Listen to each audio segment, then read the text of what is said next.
Long before that night in September 2018, I used to think of Birchwood Avenue as the safest place on earth. It was the kind of quiet Washington suburb where the mailman waved at your cat, where every porch had a wind chime, and where the loudest sound at night was rain sliding off gutters. I had moved there 3 years earlier, after my divorce. Trying to start over as a freelance web designer, I wasn't rich, but my little bungalow was mine. White siding, creaky floors, a small front garden that smelled like lavender after rain. I didn't have many neighbors. To my left lived the Connollys, an older couple who watched Jeopardy every night. To my right, an empty rental that had been available soon for nearly a year. Maybe that's why I loved the solitude. I could go days without speaking to anyone except my clients and my cat, Milo, who seemed perfectly content with the arrangement. That Monday night started like most others. I was hunched over my laptop, coding a client's website while a Pacific storm rattled the windows. The Wi-Fi flickered like it always did during bad weather. "Come on, not again," I muttered, pushing my glasses up my nose. When the connection dropped for the third time, I gave up. I brewed a cup of chamomile tea, wrapped myself in a throw blanket, and opened the window an inch to breathe in the scent of wet earth. That's when I saw him. Across the street, beneath the flickering street lamp, a tall man stood in the rain. He wore a dark coat and didn't move, just faced my house as if he were waiting for something. The rational part of me whispered, "It's just someone walking home." But there was something deliberate about his stillness. Even Milo noticed, his ears pricked, tail twitching. The man stepped off the curb, slowly, like he knew I was watching. My pulse quickened. I turned away, pretending to check my phone, but the faint sound of his shoes tapping on wet pavement reached my ears. Then, silence. I told myself not to panic. "Probably just a drunk," I whispered. But the unease settled in my chest like a stone. When I finally worked up the courage to glance out again, he was gone. I sighed with relief, but that relief shattered seconds later. 3 faint taps on the glass behind me. My reflection stared back from the window pane, eyes wide. Outside, glistening in the porch light, were muddy footprints leading right up to the door. My breath caught. I slammed the latch shut, locked every window, and whispered, "You're fine, Lena. You're just tired." Then came the sound I'll never forget. Footsteps. On my back deck, slow and heavy. I grabbed my phone and dialed 911, whispering to the operator, "Please, there's someone outside my house." The voice on the other end was calm, steady. "Stay somewhere safe, ma'am. Officers are on their way. Don't hang up." I hid in the upstairs bathroom, crouched beside the tub, heart pounding. The house was silent except for the faint metallic clink of the back door handle jiggling. I bit my lip so hard I tasted blood. When the flashing blue lights finally appeared, I almost cried. 2 officers swept the property, but the man was gone. They found fresh boot prints beneath every window and a small crowbar resting on my porch rail. One of the officers muttered, "He was waiting for the right moment." That night, I didn't sleep. Milo pressed against my side while the rain turned to mist outside. Every creak made me flinch. I didn't know it yet, but that night was only the beginning. The police were kind, but there wasn't much they could do. "Probably an attempted burglary," one officer said, jotting notes in his pad. "Keep your doors locked, get motion lights, maybe a camera system." "Do you think he'll come back?" I asked. He hesitated. "They usually don't, but it's good to be cautious." For days after, I jumped at every noise. I ordered a Ring camera, new deadbolts, even a baseball bat that I kept by the bed. Still, unease lingered. Every night I found myself staring at the window, waiting for movement under the street lamp. Friends told me to stay somewhere else for a while, but leaving felt like surrender. Instead, I tried to take control. I joined a neighborhood watch group online, asked the Connollys to keep an eye out. Mr. Connolly nodded, his wrinkled face serious. "If I see anyone strange, you'll be the first to know." Days passed, then weeks. Nothing happened. The rain kept coming, the trees kept shedding leaves, and I started to convince myself that maybe it was truly over. I even began working at a cafe downtown some evenings, just to be around people. But one night, about a month later, I came home to find something small, but chilling. My garden gate was open. I always latched it, always. I closed it, locking the hook in place, but unease crawled up my spine again. Inside, everything looked untouched, until I walked into the kitchen. On the counter sat a wet leaf, shaped like a footprint. It must have blown in through the window, I told myself. Yet I hadn't opened a window all day. I checked the ring footage. Nothing. No motion alerts, no faces, just rain falling in slow, steady sheets. Still, something felt wrong, like the house had been entered. That night, I dreamed of the man again, standing under the lamp, unmoving, watching. When I woke, the lamp outside was off for the first time since I'd lived there. The darkness felt heavier than silence. By November, I'd grown jumpy but functional again. I worked, met clients, even smiled sometimes. Then one evening, while scrolling through emails, I saw a message from an unknown address. Subject: "You should really close your curtains." I froze.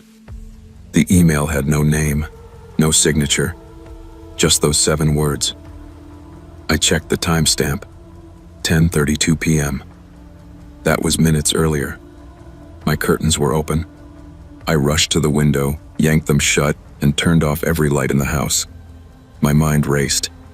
Maybe it was spam, a prank. But deep down, I knew better. The next day, I filed another police report. The officer on duty, a young woman named Ramirez, took it seriously.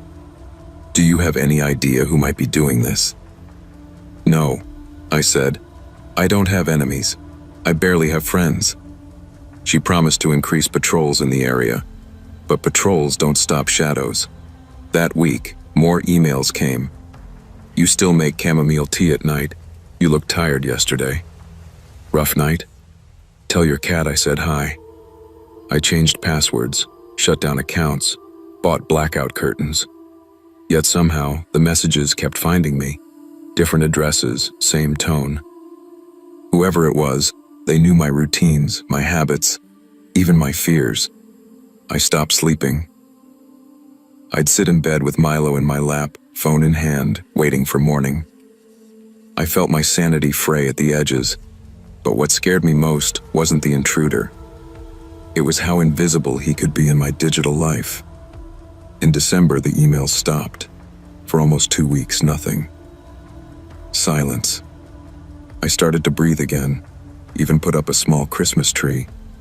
I told myself he'd grown bored, moved on.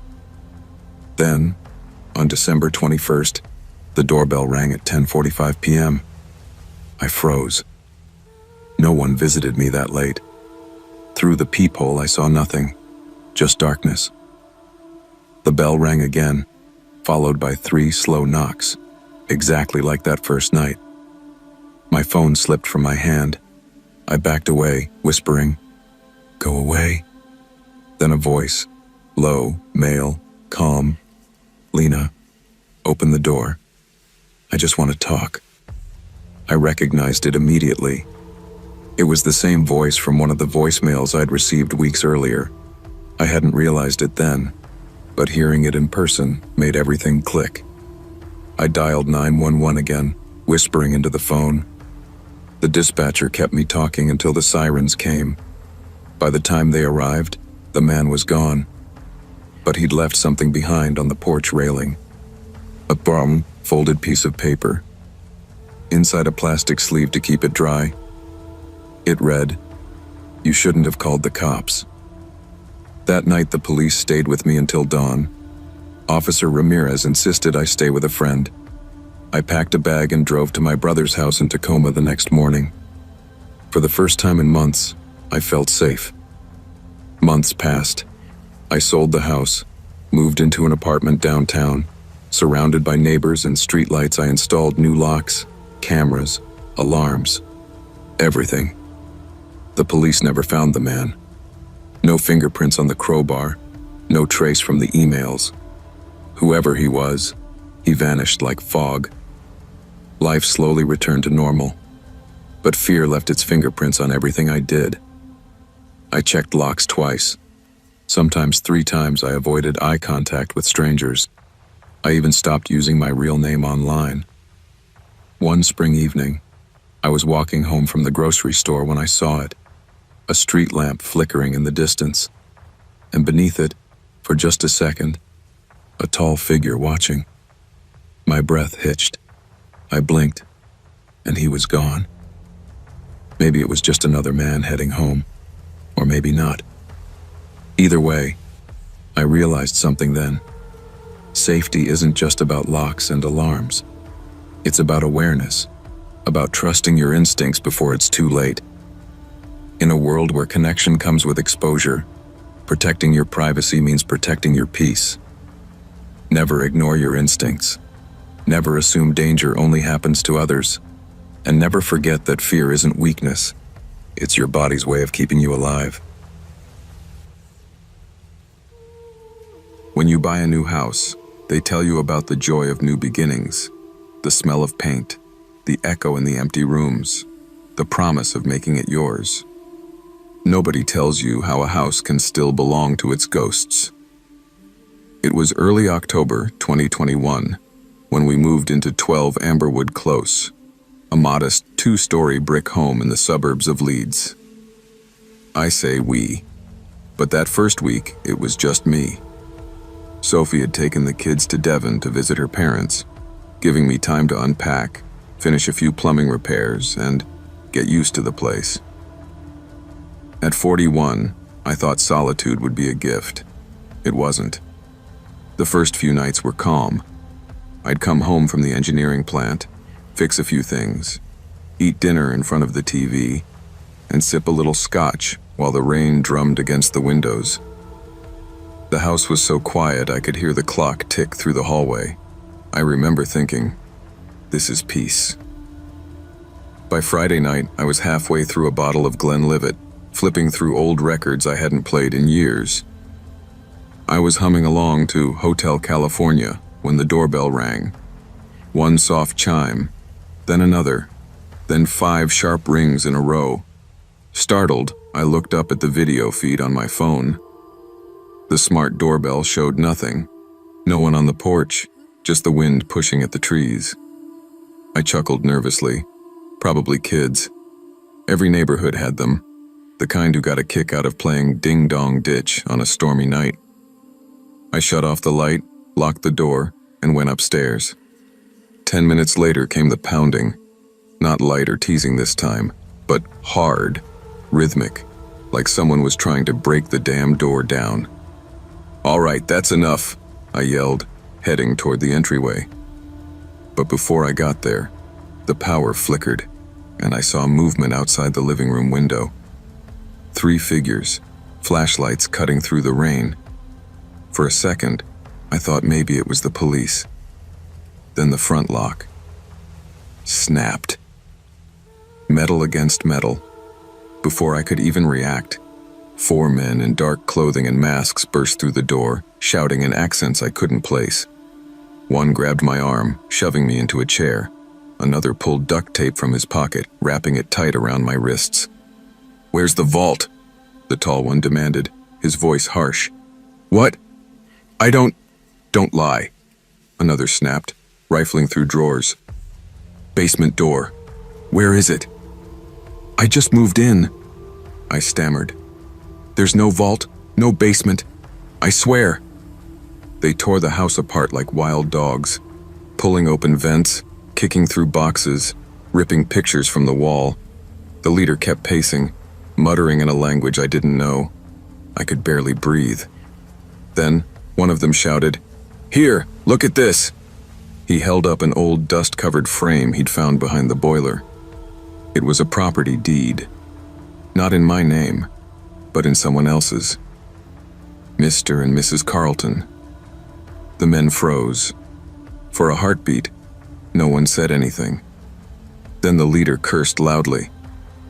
"Wrong house," he hissed. They exchanged looks, their eyes glinting through the masks. And just like that, as quickly as they'd come, they bolted out the back door, vanishing into the storm.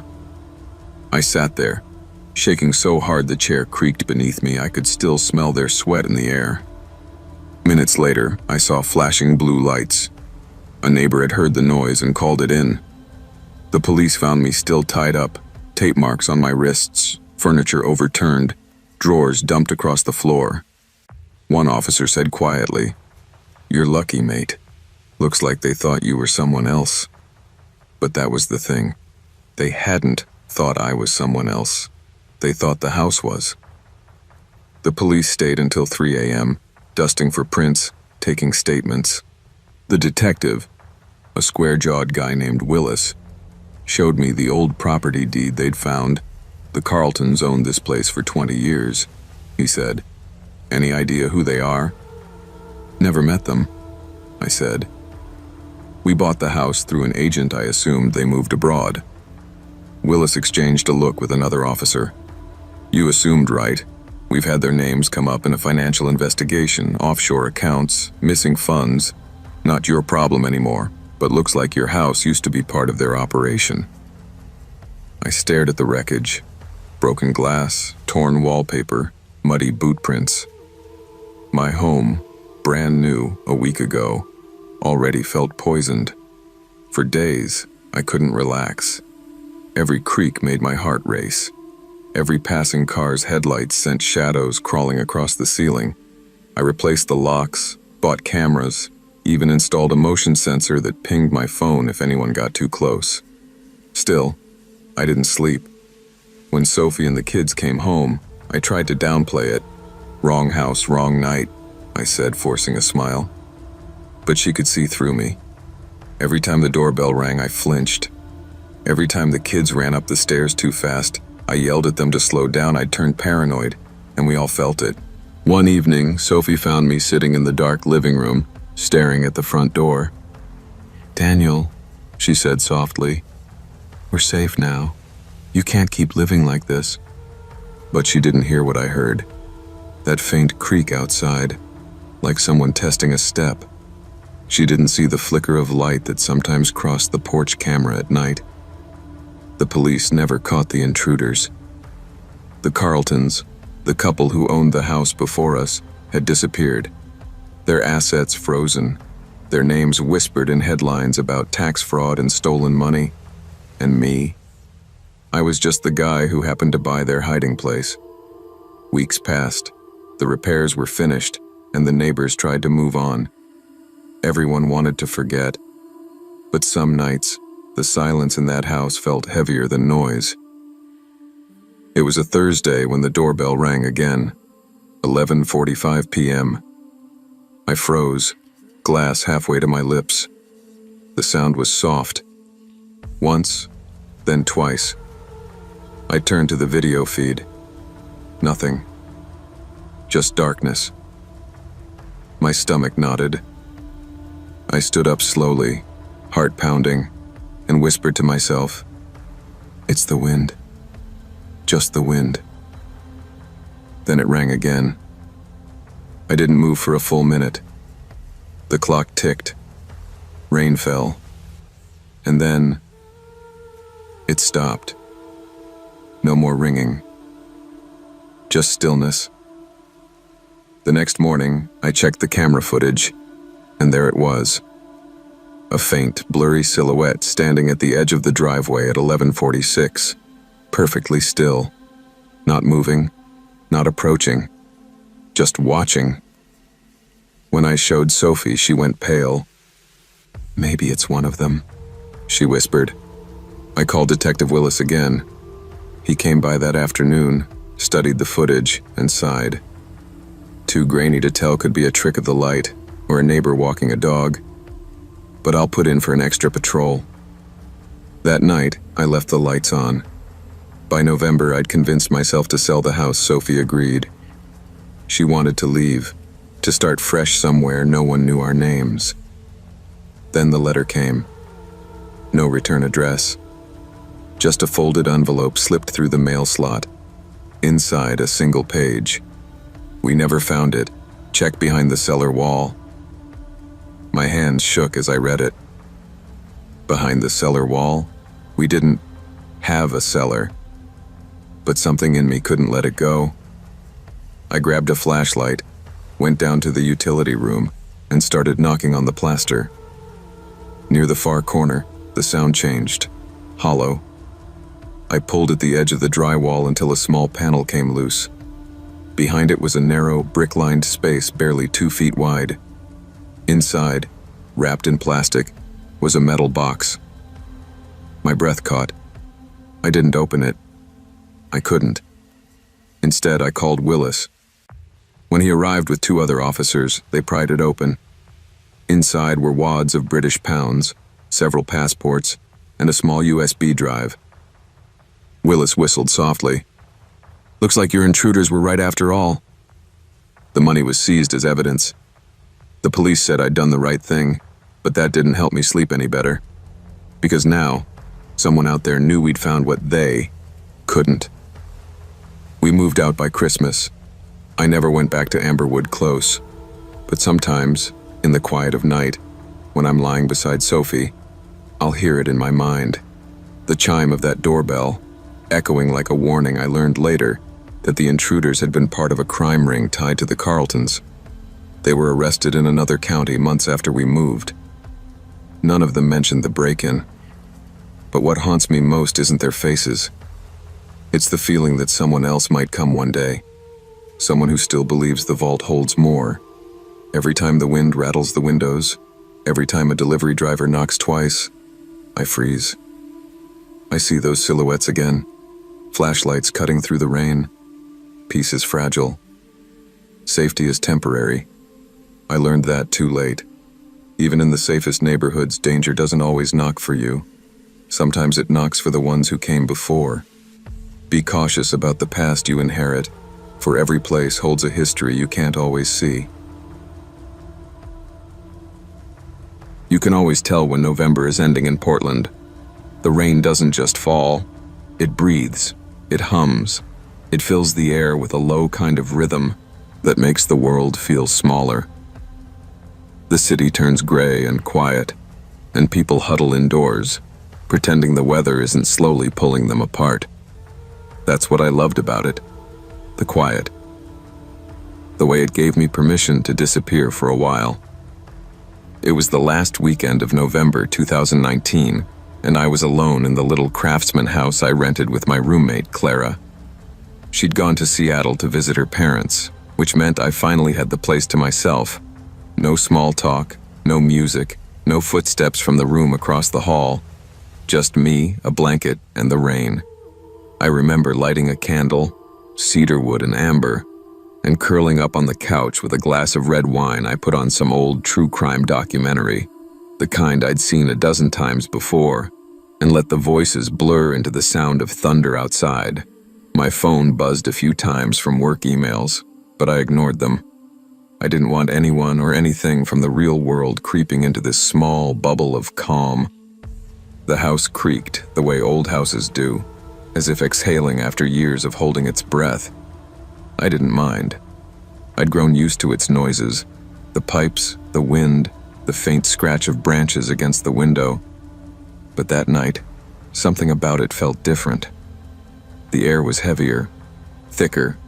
Every sound seemed sharper. I blamed it on the storm.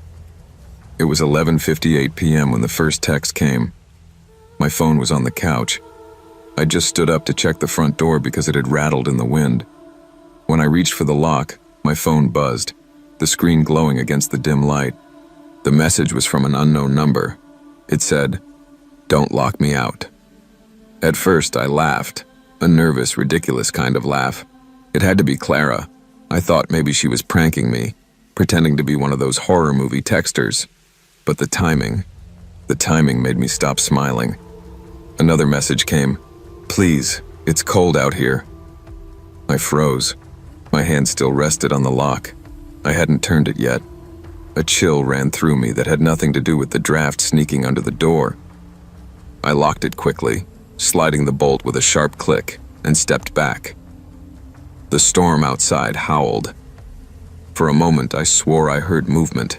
Faint, like shoes brushing against the porch. "Maya, you're just scaring yourself," I muttered. Talking out loud made it feel less real. But then came the next message. "You shouldn't have done that." The lights flickered. Somewhere deep in the house, something shifted. A low scraping sound, like a chair being dragged across the kitchen floor. And that was when my calm night turned into something else entirely. I stood in the hallway, every nerve awake. I told myself the sound was nothing. Maybe wind pushing through the vents. Maybe a vibration from thunder shaking the floors. But the sound came again. Slow, deliberate. The kitchen was dark except for the weak glow from the street lamp filtering through the curtains. I could just make out the shape of the dining table. "Hello?" My voice cracked as I called out. No answer. I gripped my phone like a weapon, my thumb hovering over the call button. I took one cautious step forward, then another. My socks slid a little on the hardwood floor. The scraping stopped. I exhaled slowly. "Okay, it's fine," I whispered. "You're losing it. It's just..." The phone buzzed again. "Come sit with me." The words made my stomach turn. I looked up, and that's when I saw her. Someone, a woman, was sitting at the table. Her hair was dripping wet, her clothes clinging to her skin. She didn't move, didn't even look at me. "Clara?" I whispered, even though I knew it wasn't her. The woman's head tilted slightly, and I swear I heard a faint sound, like a breath, but distorted. I blinked. My heart was hammering. When I opened my eyes again, the chair across from her was pulled out just an inch farther than before. I backed away slowly, step by step, until I hit the edge of the couch. My hands were shaking so badly I dropped my phone. When I picked it up again, the screen was black, dead battery. That was the moment I ran. The front door was wide open. The lock I had turned minutes ago was bent, twisted, as if someone had forced it. Rain blew inside, cold against my face. I ran barefoot into the storm, clutching my phone, and called 911. My voice trembled so much the dispatcher had to ask me to repeat the address twice. The police arrived in less than 10 minutes. The blue and red lights painted everything unreal, like I was watching someone else's nightmare. Inside, the house was silent. The officers searched every room. No one was there. The back door was locked. The windows were intact. But in the kitchen, one chair was slightly pulled out. And on the table right where the woman had been sitting was my phone. Only, I had it in my hand. When the officer picked it up, the screen lit with a message draft, one line, half-typed, "Don't lock me out again." I don't remember much after that. I remember sitting on the porch wrapped in a blanket, shaking so hard I could barely hold the cup of tea a neighbor brought me. The officers said maybe it was a hacker prank, that sometimes scammers could remotely control phones, send fake messages. But that didn't explain the open door, or the woman. I moved out 2 weeks later. Clara helped me pack. She kept saying how sorry she was for leaving me alone that weekend. When I turned in the keys, the landlord, an older man with kind eyes, hesitated before signing the final papers. "You know," he said, "the girl who lived there before you, she moved out in a hurry too. Kept saying someone was trying to get in at night. I thought she was just nervous, living alone." "What happened to her?" I asked. He shrugged. "No idea.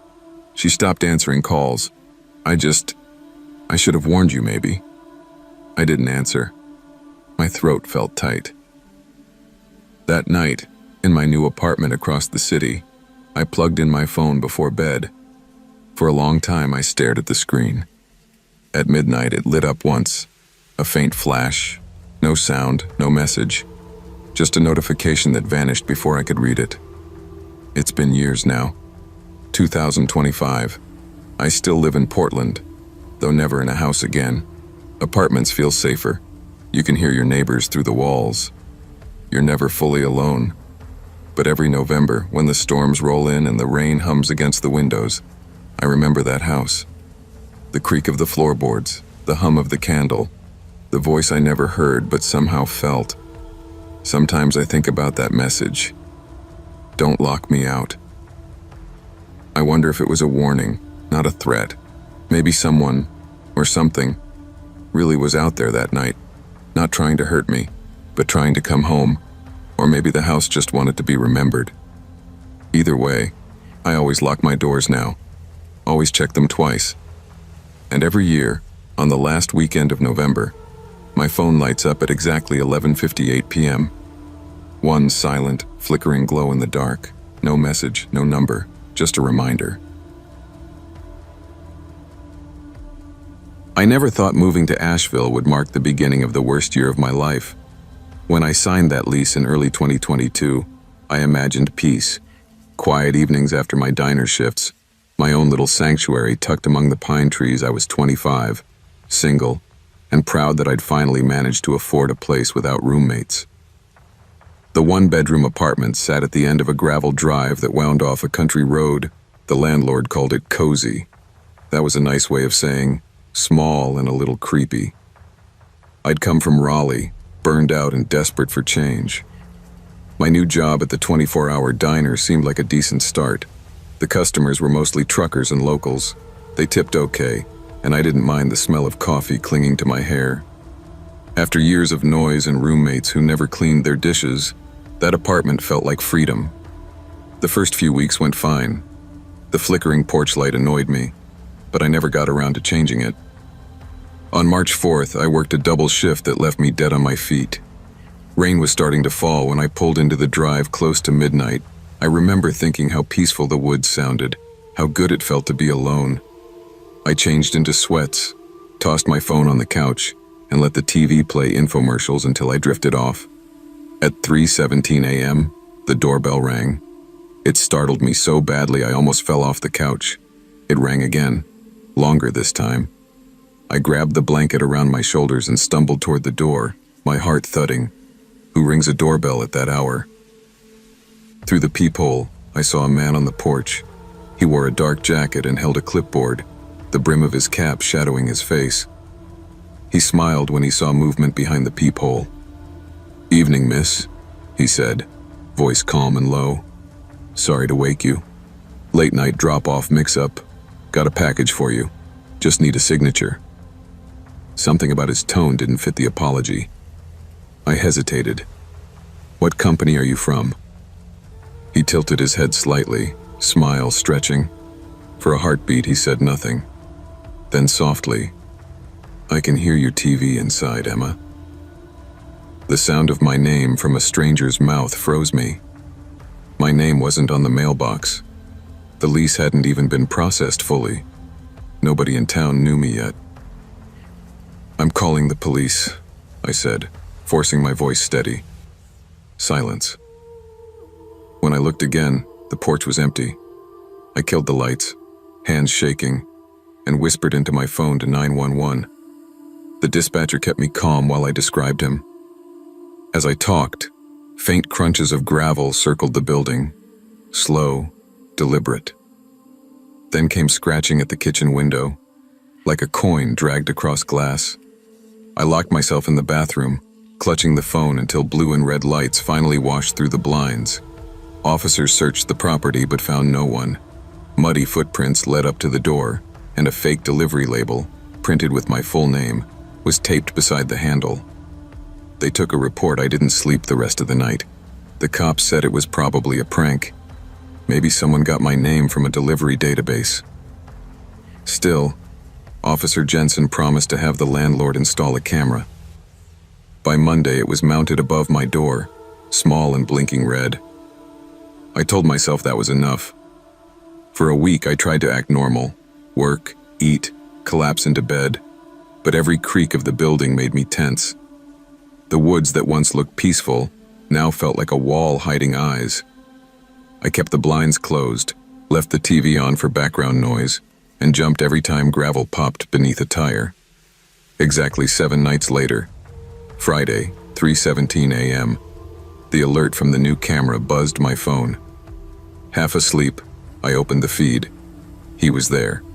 Same jacket, same cap, no clipboard this time. He just stood on my porch, looking straight into the lens, smiling faintly. The timestamp ticked for nearly 2 minutes before he turned and walked back into the trees. When officers arrived again, he was gone. They dusted for prints and found nothing. Could be someone local messing around, one said. We'll keep an eye out. Messing around, I packed a go bag that night, but exhaustion and denial made me stay. I didn't want to run again so soon after starting over. The following evenings blurred together. Sometimes I'd think I heard a bell, faint and quick. Sometimes the porch light flickered brighter than usual, like someone had brushed against the sensor. My coworkers noticed the circles under my eyes. "You sure you're okay, Em?" my manager asked. I lied and said yes. One morning before work, I found small pebbles lined neatly along the window ledge. Each speckled with mud, I swept them away without thinking, though the pattern looked too deliberate to be random. Mid-March brought colder nights and endless rain. I started crashing on the couch instead of the bedroom. It felt closer to the front door, safer somehow. On the 18th, after another long shift, I came home to find an envelope stuck under the doormat. No address, no stamp. Inside was a blank piece of paper, except for a single printed line. "Package rescheduled, awaiting your signature."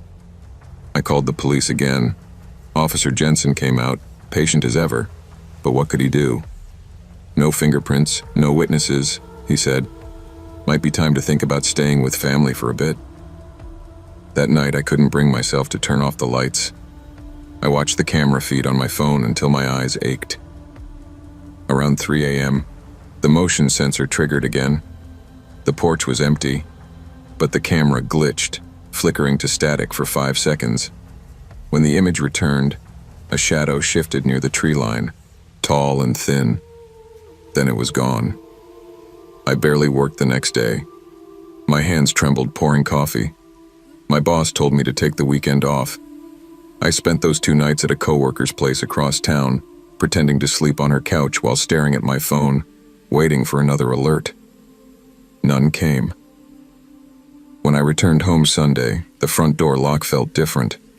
Looser, as if someone had tried a key that didn't fit. I cried for the first time since moving to Asheville. By late March, paranoia had settled in like mold. I kept the phone charged beside me, the police on speed dial, a kitchen knife under my pillow. Every sound outside became a question. Then came the night the doorbell rang again, 3:17 a.m. sharp. I froze, staring at the ceiling. The bell chimed once, then again, longer, identical to the first night I whispered to myself, "Don't move, don't look." The bell stopped, replaced by knocking. 3 slow, polite taps. I crept to the hallway and peeked through the peephole. No one. My breath fogged the glass. I backed away, then heard footsteps retreating down the porch steps. When morning came, I opened the door. A cardboard box sat on the mat. No label, just my name written in black marker.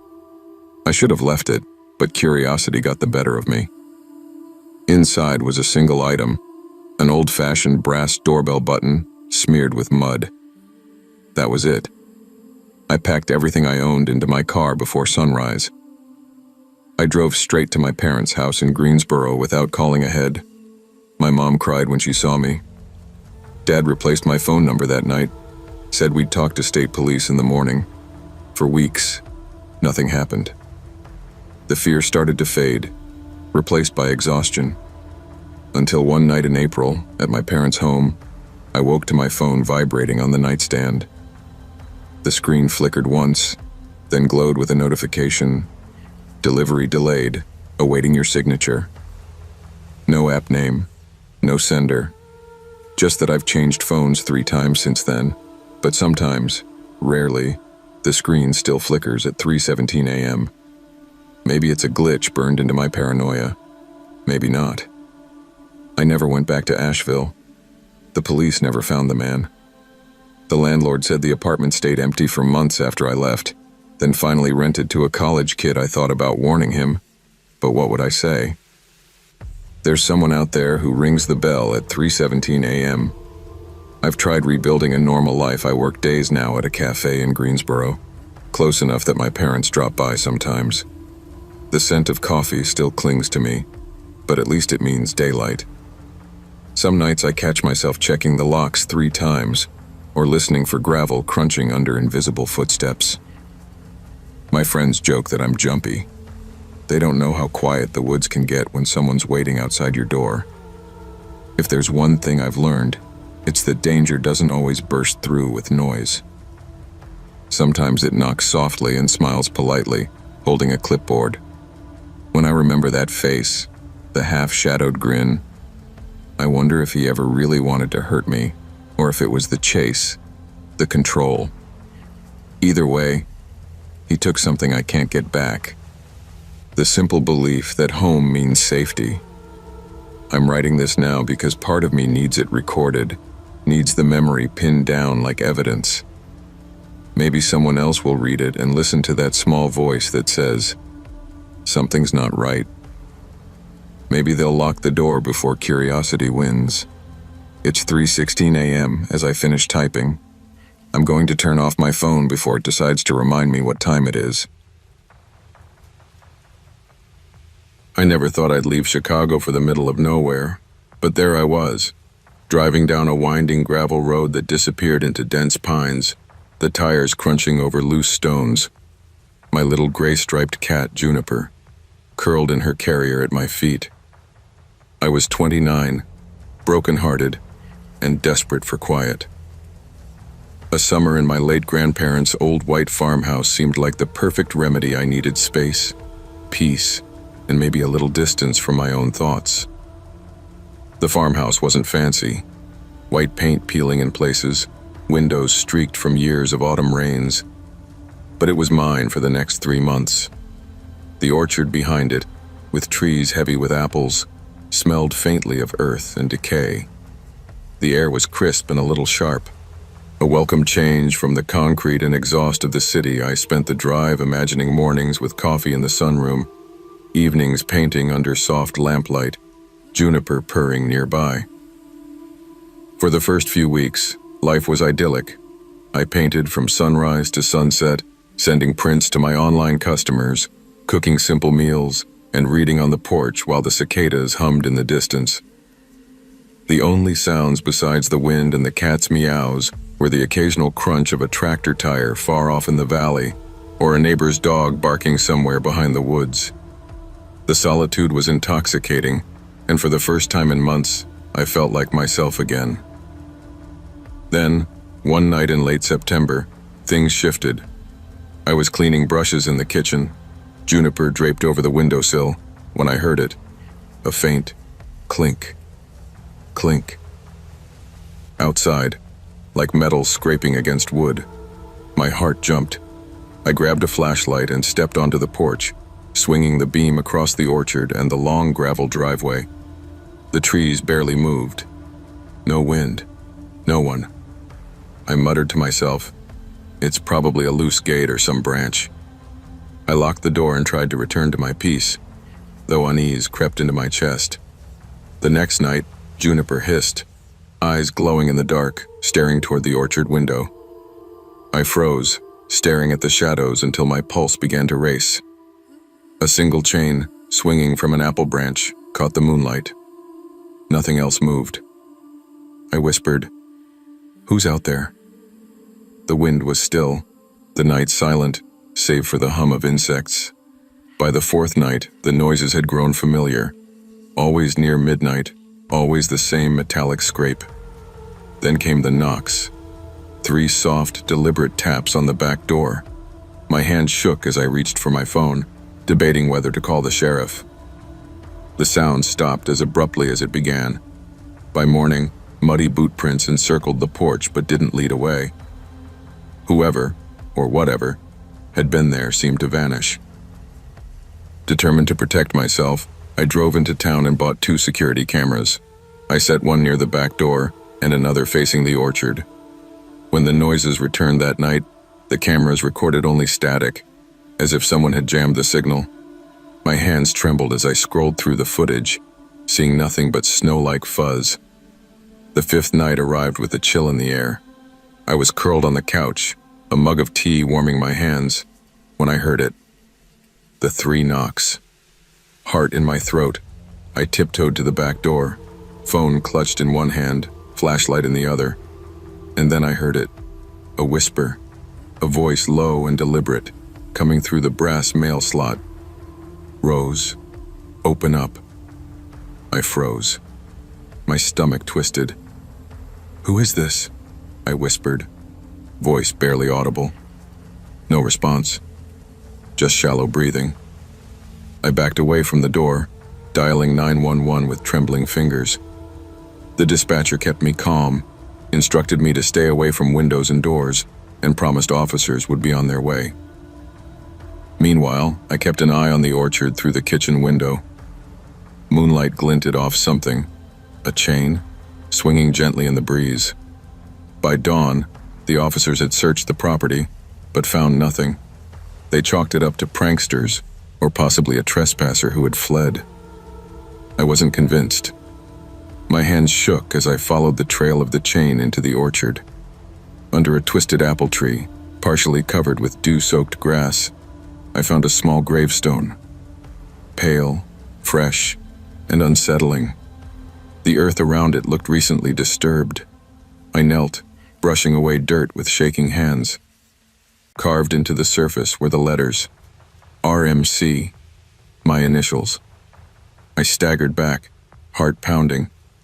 The officers later told me there was no record of a grave at that location in county files. My sense of safety shattered.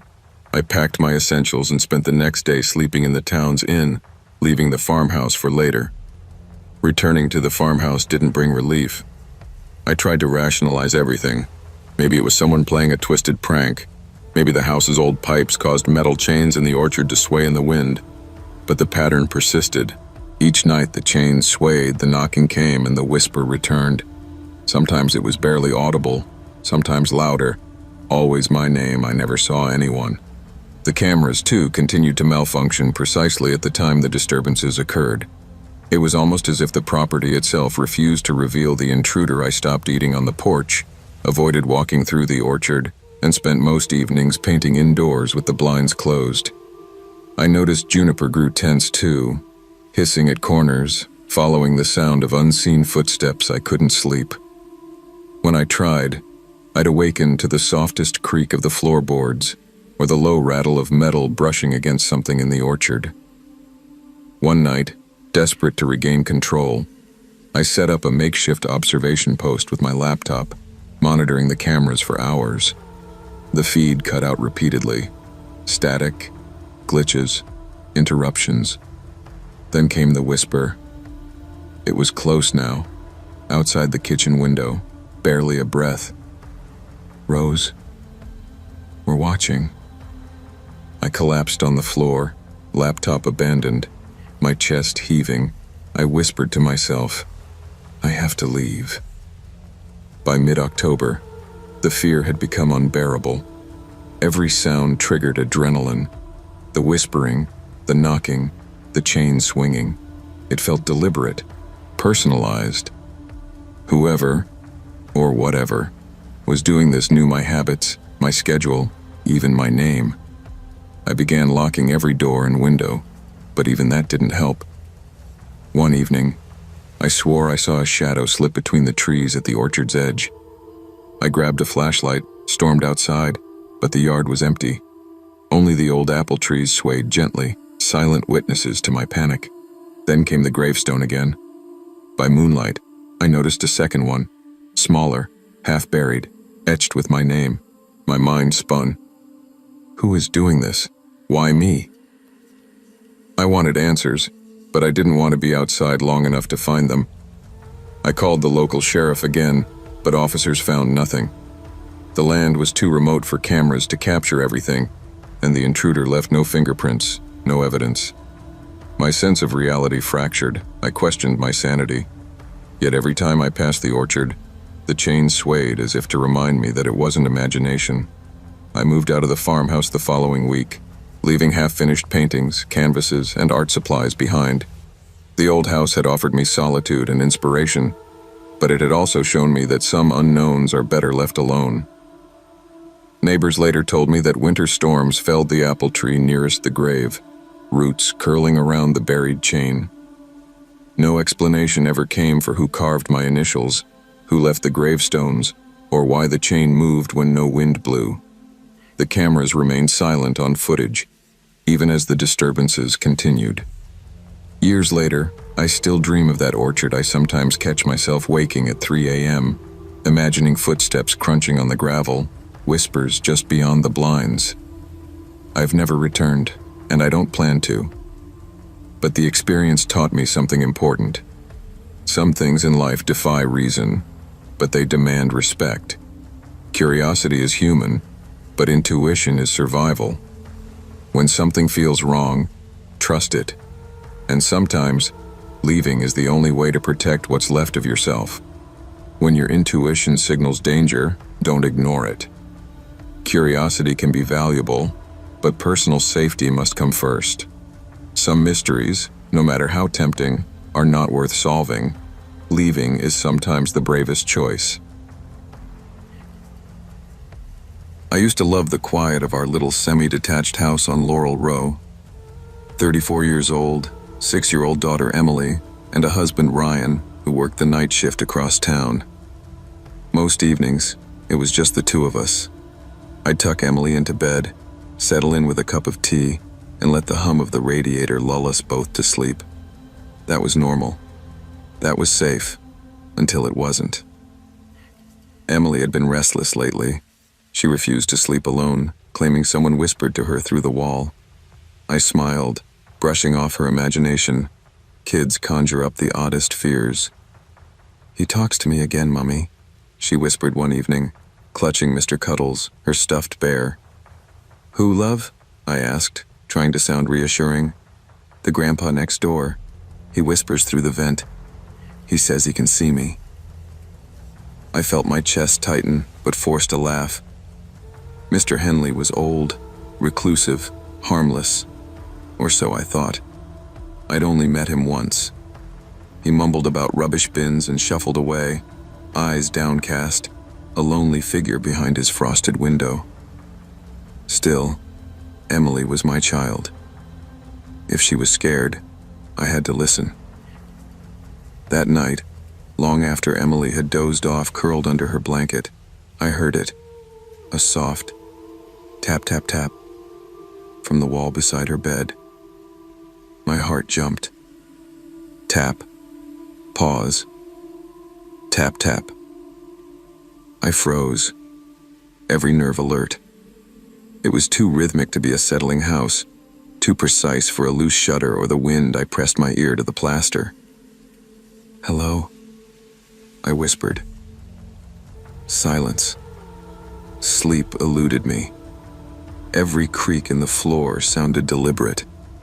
Every groan of the house felt like a message. I told myself it was nothing, but I didn't feel safe anymore. The next morning, I couldn't ignore it.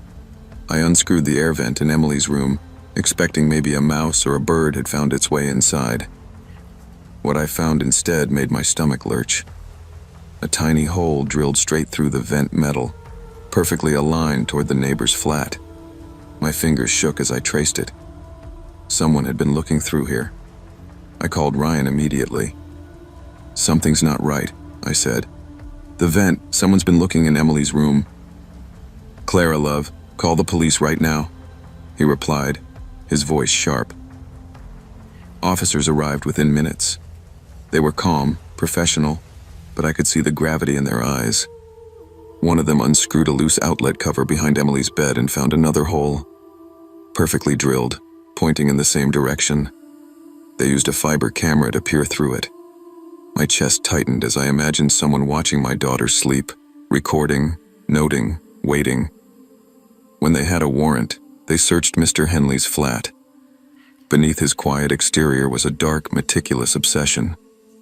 Electronics, hidden cameras, a live feed pointed directly into Emily's room. Photos of neighborhood children lined his shelves, equipment for recording and observing, all concealed behind ordinary furniture and bland walls. When they handcuffed him, Mr. Henley glanced at me with a faint smile. "You should have kept the light off. It's easier to see in the dark." That smile will haunt me forever. Even after he was arrested, sleep didn't return easily. I taped vents, covered outlets, and double-checked locks multiple times a night. Emily started sleeping in her bed again, but only with the hall light spilling through the doorway. The house, once comforting, felt like a trap. Every creak, every whisper of the wind through the vents, made me jump.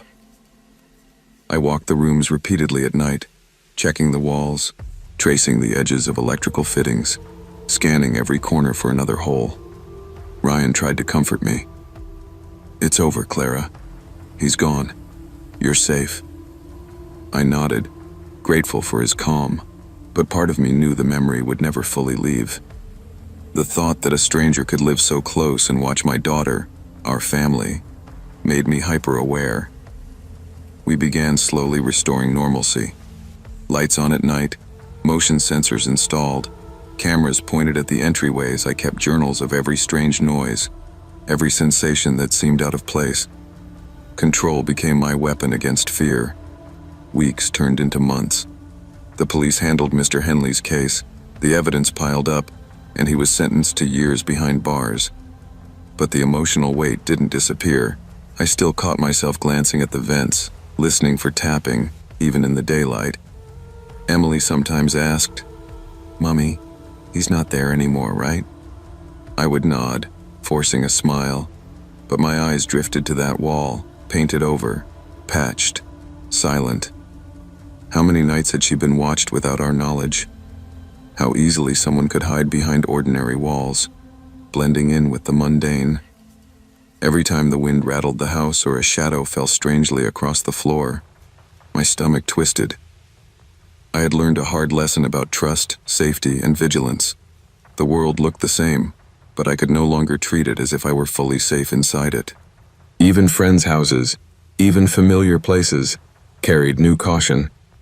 I realized how fragile our illusions of security can be. It's not that I lived in constant terror, it's that awareness became permanent. A small, necessary price for the safety of my daughter. Life eventually found a rhythm again. Emily's laughter returned, brighter than before, filling the corners of our home. Ryan's shifts continued, our routines became comforting.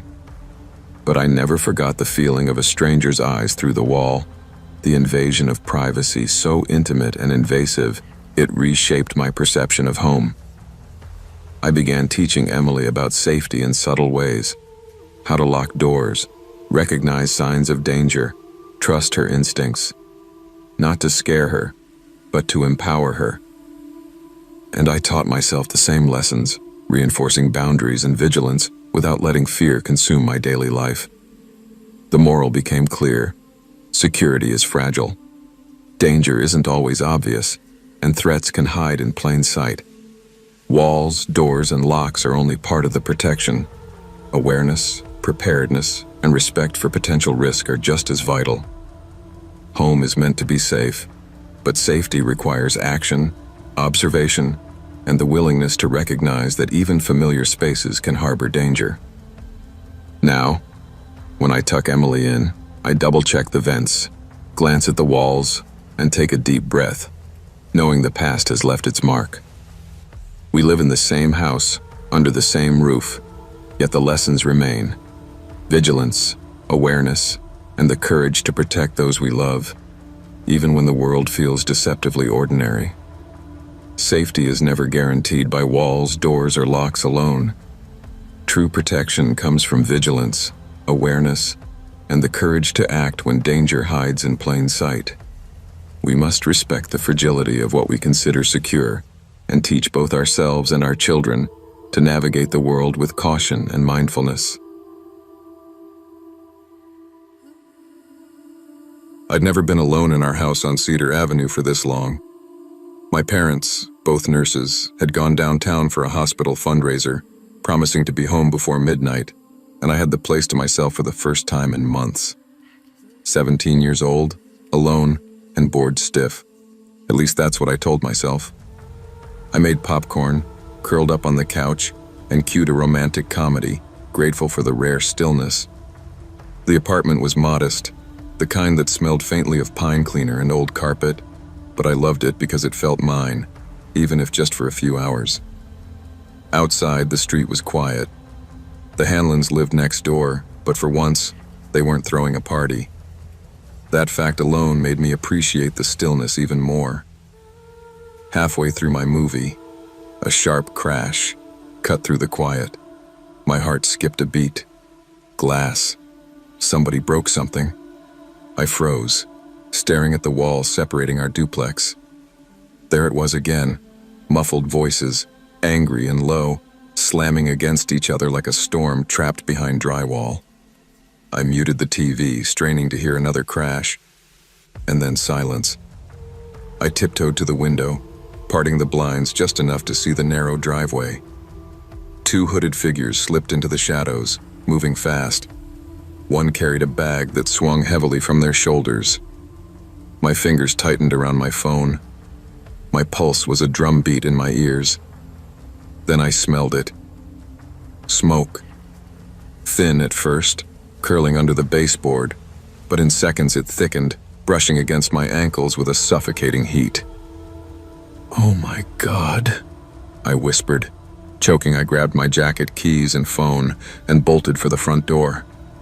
Behind me, something popped, a low, heavy sound, and then a flash of orange filled the cracks of the wall. Outside, the cold hit me like a slap. I could hear the sirens before I even saw the fire trucks, red and blue lights painting the street in alarm. A firefighter held me back, asking questions I couldn't answer fast enough. "There's nobody else inside, right?" I cried. They assured me the Hanlon's side was empty.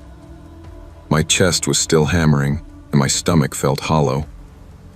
Hours later, wrapped in a foil blanket, I overheard an officer speaking to my parents. "Third incident tied to that address this year," he said quietly. My mother's face turned pale. "A message?" she asked. "Not your daughter," he replied. "Wrong wall, wrong family. But it could have been worse." I sat on the curb, shivering, and tried to process what had just happened. The fire trucks had left, but the smell of burnt wood lingered like an oppressive fog. I glanced across the narrow space separating our homes. The Hanlon's side was just charred beams now, blackened and skeletal. Between the driveways, I noticed boot prints in the frost. Only one set. They led up close to my window and then stopped, like whoever had done this had paused to consider their work. That night, my parents refused to let me sleep alone.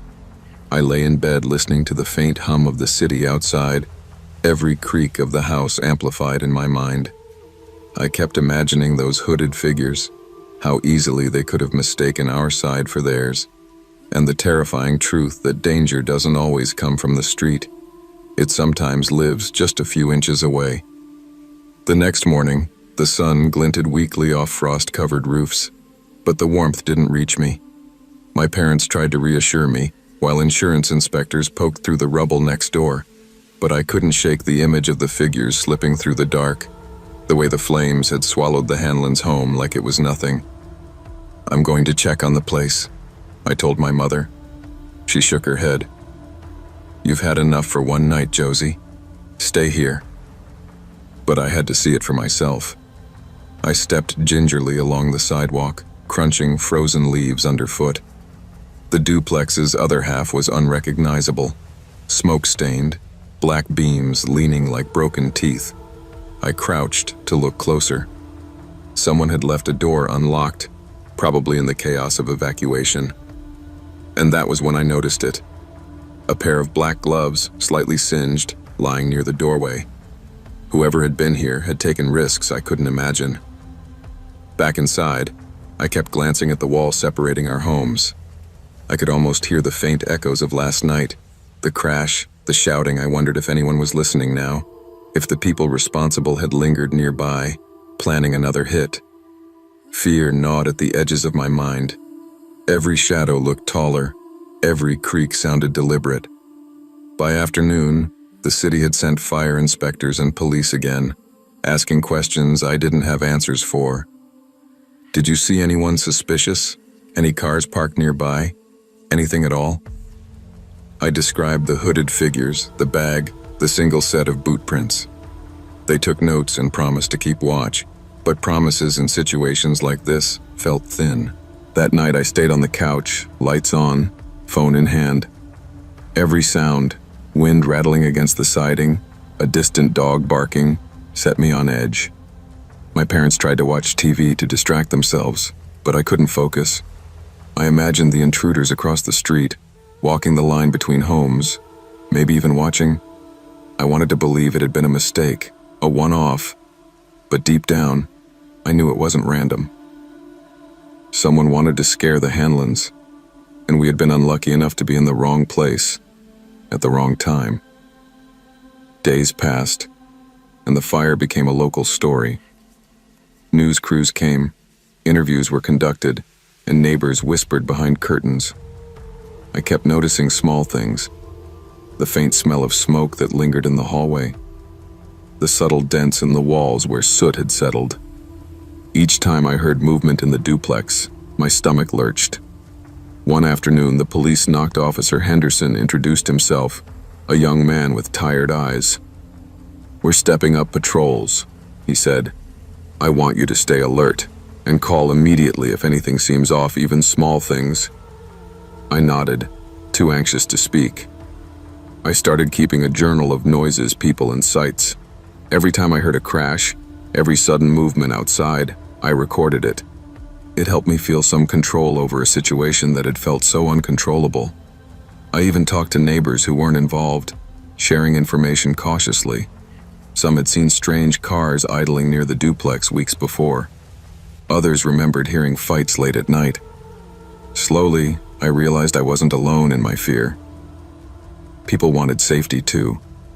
In a weird way, that sense of shared concern gave me a small comfort, though it didn't erase the memory of the fire or the image of those hooded figures. Weeks passed, but the tension never fully eased. I noticed things: a scratch on the window frame, the faint smear of something dark on the side porch. Every detail seemed significant. Officer Henderson and his team occasionally checked in, but the trail went cold more often than not. One evening, I was in my room, headphones on, trying to study.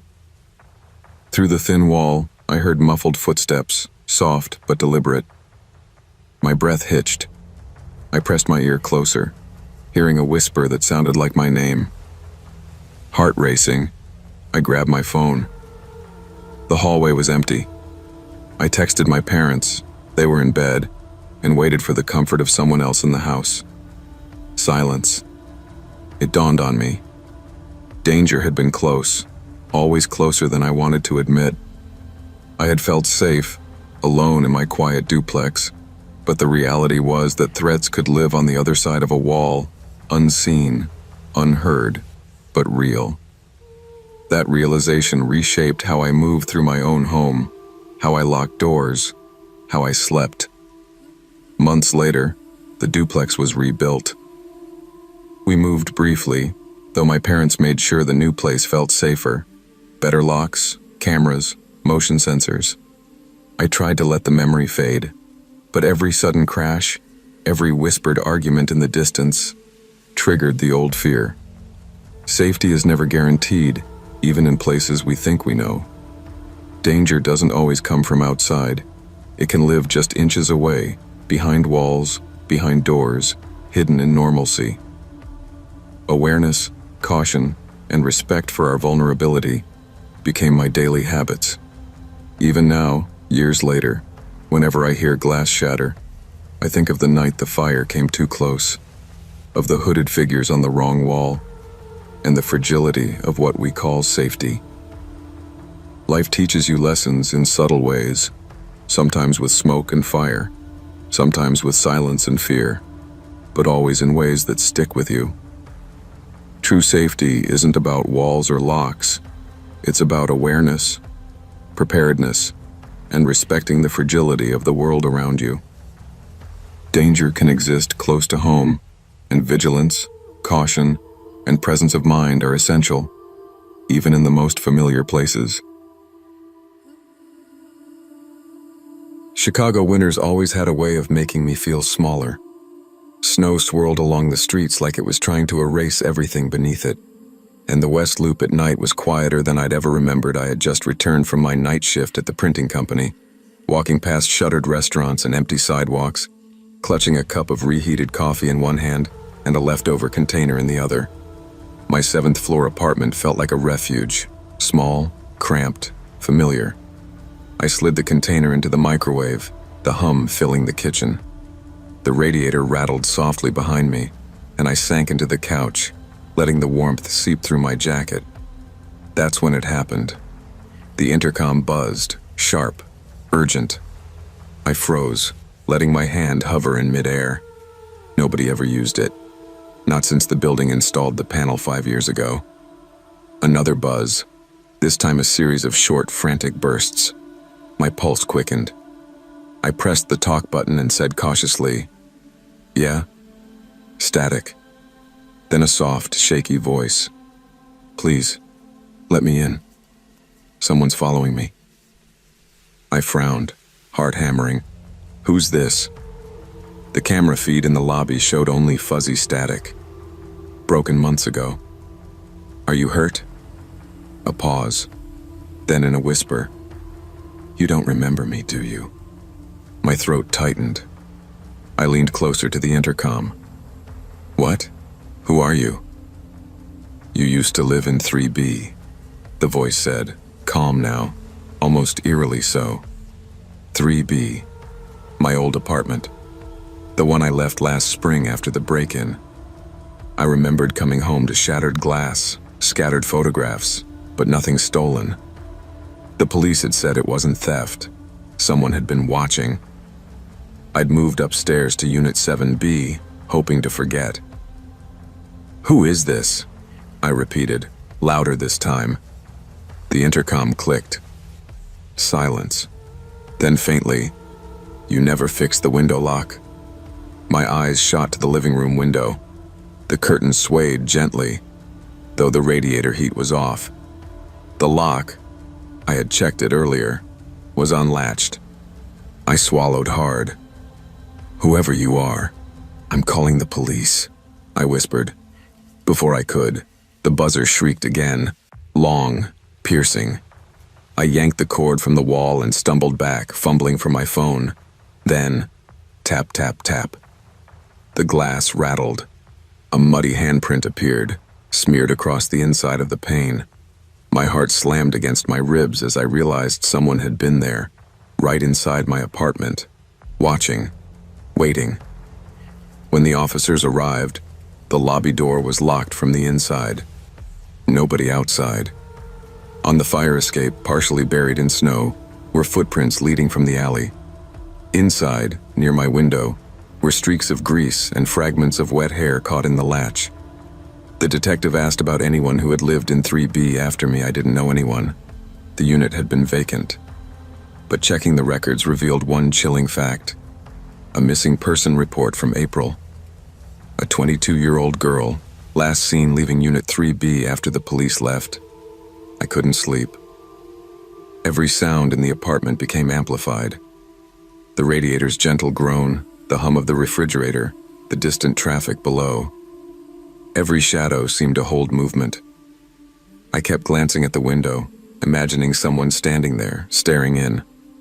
I called my sister, trying to keep my voice steady. "You won't believe what just happened," I began. I told her about the intercom, the voice, the handprint. She gasped and told me to stay somewhere else.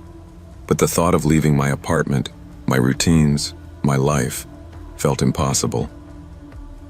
The next morning, I visited the building office. I asked about the intercom system, any maintenance records, and whether anyone new had access to 3B. The manager shrugged. "No one since you left," she said.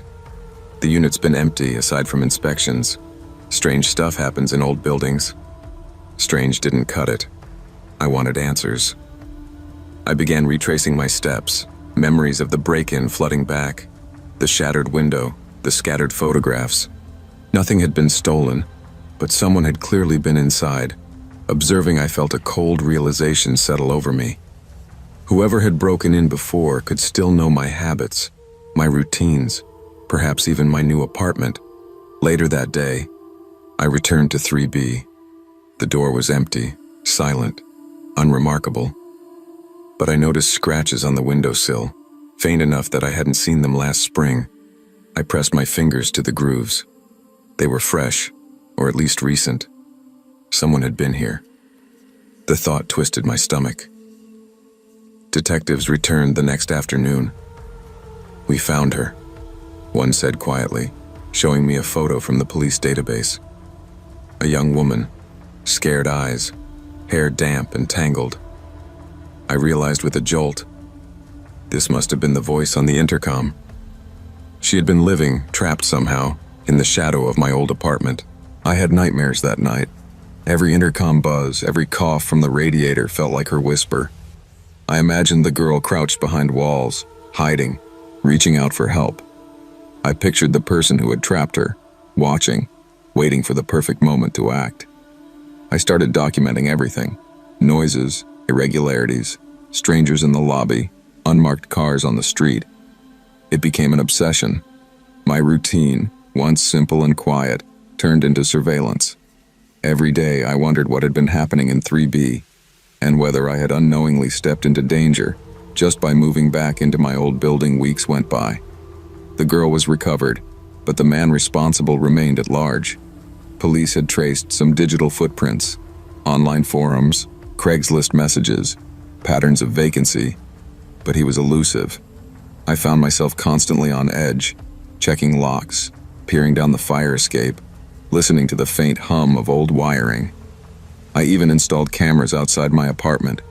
Each night, I would sit in the dark, watching the monitors, imagining shapes moving through snow, wondering if someone was returning. My friends teased me at first, but they didn't understand the unease that comes from feeling like someone has been inside your life, unnoticed, while you slept, cooked, and lived. I began speaking to the neighbors more, quietly asking questions, looking for patterns, any information that could help police. Some had seen people loitering near the building in the weeks before the girl's disappearance. Others had noticed odd deliveries to empty units. Everyone agreed something was wrong, but no one could pinpoint what. Months passed. The girl recovered physically, though I knew scars lingered in ways we don't always see. The police kept watch, patrolling the building, and my life returned somewhat to normal. But the quiet, that comforting silence of my apartment, never felt the same. I learned to lock every window, check the fire escape nightly, and question even the smallest irregularities. I learned that the world could harbor danger even in familiar places, that safety is never guaranteed by walls or locks alone.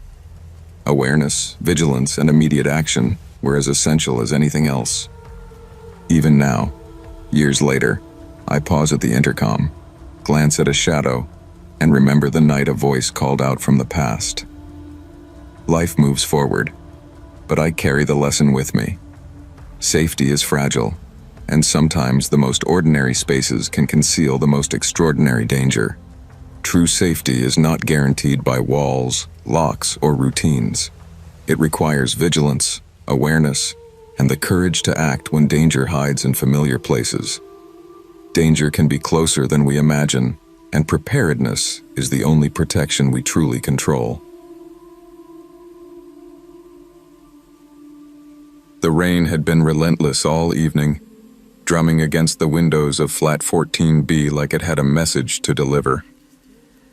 Bristol's autumn chill crept under the door and through the drafty window frames, but I barely noticed I was Elena Ward, 29, a social worker who had spent the last 3 weeks moving between crisis calls, clients, and paperwork. Finally, tonight, I had the apartment to myself. I poured a glass of red wine and sank into the couch, dimming the lights to a soft golden glow. Crime documentaries had become a guilty comfort for me, half for the story, half to remind myself that other people had worse nights than mine. My laptop hummed softly as I replied to a few emails, fingers flying across the keyboard. The building was old. Pipes groaned when someone upstairs ran water, and thin walls made every sound a little too intimate. I could hear my neighbor's television, as if it were in my own room. Normally, it was a comfort, a background murmur. Tonight, it felt like a warning. At 11:42 p.m., the landline rang. My landline. I rarely used it. For a moment, I thought my eyes were playing tricks. I stared at the tiny screen. The number flashing back at me wasn't someone else's. It was my own. I laughed nervously. Maybe fatigue was making me see things, but curiosity won over fear. I picked up. "Hello," a man's voice, polite and toneless, responded. "Good evening, Elena. You left your kitchen light on." My heart stopped. "Sorry, who is this?" There was a soft chuckle. "You should turn it off, before it gets their attention." The line went dead. I froze, staring toward the dark hallway leading to my kitchen. Sure enough, the light was still on. My laughter felt brittle. I told myself it was a prank, a coincidence. Maybe a neighbor who had my number. I turned off the light, locked the door, and tried to relax. Then, the intercom buzzed. My stomach sank. The building's screen flickered to life, showing a distorted black and white image of a man in a raincoat holding a paper bag. He didn't move, didn't look up. I pressed the button. "Who is it?" "Delivery for Elena Ward," the man said, calm, almost low. I didn't order anything," I stammered. After a pause, he said, "You didn't." But he did. Then the screen went black. My pulse raced as I called Liam, my coworker and closest friend. "Lock everything and call the police," he instructed immediately, his voice tense. I obeyed, checking every window, every lock, every chain. And yet, the kitchen light flickered back on. My knees buckled. I crept closer, keeping the chain latched, and noticed faint movement. A shadow pacing, shifting back and forth. My phone buzzed. Liam's message. "Are you okay?" I typed back, trembling. "Someone's in my kitchen." Before I could finish, the power went out. The apartment fell into near total darkness, save for the occasional flash of lightning outside. The landline rang again. I lifted the receiver, hands shaking. "I told you to turn the light off," the voice whispered. This time, almost gentle, as if mocking my fear. I barely remembered breathing as I clutched the phone. The police arrived 15 minutes later, lights cutting across the rain-slicked street. When they entered, everything seemed normal. At first, front door locked from the inside. No signs of struggle, no forced entry. But the kitchen told a different story. The chain was snapped clean through, and on the table sat a still warm teacup and a delivery receipt time-stamped 11:47 p.m. I read the name aloud. "Ward, Elena, apartment 9. The officers exchanged glances. The building had no apartment 9. I sat on my couch, wrapped in a blanket, watching the officers sweep the apartment. They treated me with the calm professionalism I needed, but their faces betrayed confusion. Who could have access to a non-existent apartment? One asked. I didn't know. I tried to reason it out. A prank, a delivery mistake, someone with building plans memorized. None of it explained the voice, the landline call, the kitchen shadow. The detective encouraged me to write down every detail I could remember. I described the distorted man on the intercom, the precise timing, the whispering voice, the paper bag, and the fact that the kitchen light had turned on and off seemingly on its own. I realized then that apartment 9 wasn't just non-existent on paper. It didn't appear anywhere in the building's blueprints either. And yet, something had been there. That night, I barely slept. Every creak in the building felt amplified, every distant drip of water a warning.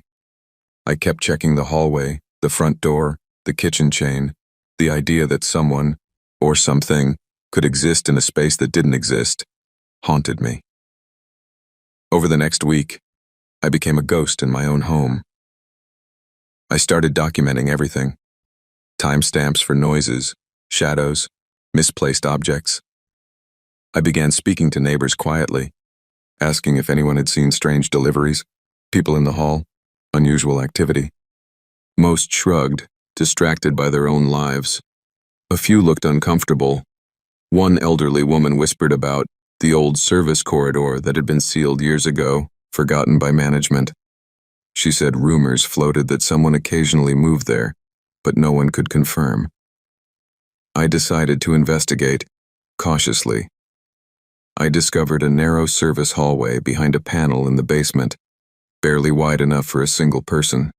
It had old pipes, electrical conduits, and faded numbers scribbled on the wall, including Apartment 9.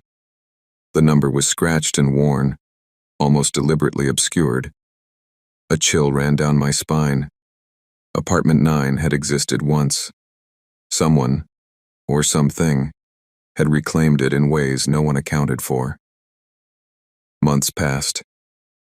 Management sealed the service corridor permanently. Police investigated my report, and no one claimed responsibility for the calls or the delivery. I tried to resume normal life, but my perception of safety had shifted. I became meticulous, checking locks, avoiding leaving lights on unnecessarily, questioning the ordinary. I installed extra security cameras and alerted neighbors to irregularities. The building was the same, yet different.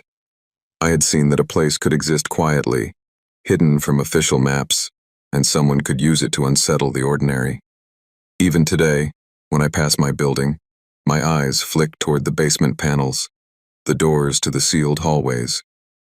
The apartment that shouldn't exist reminded me that the familiar isn't always safe, that our assumptions about security are fragile.